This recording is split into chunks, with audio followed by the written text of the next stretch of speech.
পাখিদের মধ্যেও আসলে কত ভেদাভেদ। এই যে পাখিটা দেখতেছেন না, পাখিটা আমি দেখে একটু অবাক হয়েছি। মানে এটা আসলে কি? দেখতে কবুতরের মতো কিছুটা, কিন্তু কবুতরও না আবার কাকও না।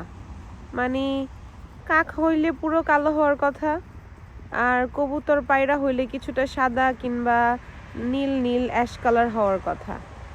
ও ভিন্ন, তাই বেচারাটা পুরাই একা। কারণ পাখি সমাজেও মনে হয় এই রকম মানুষের মতোই ডিসক্রিমিনেশন করে। এই যে এই দিকটাতে এক ঝাঁক পাখি, ওরা সবাই সাদা বা কিংবা সবাই একই রকম। এই জন্য তারা দল বেঁধে একসাথে খাওয়া দাওয়া করছে, গোসল করতেছে।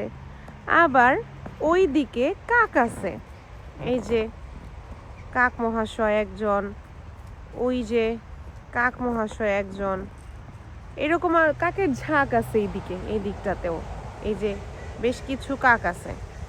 তো সবার সাথেই কেউ না কেউ আছে, দুইজন জোড়া জোড়া। কিন্তু এই পাখিটা, বেচারাটা সবার থেকে ডিফারেন্ট, তাই একা।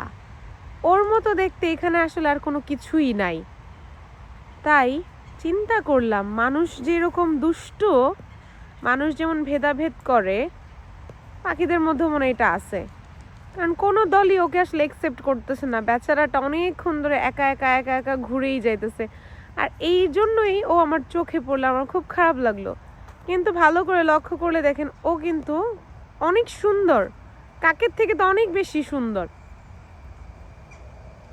যাক, আমি আশা করি ও যাতে ওর একটা জোড়া খুঁজে পায়, আর ও যাতে হ্যাপি থাকতে পারে পাখিদের মধ্যে।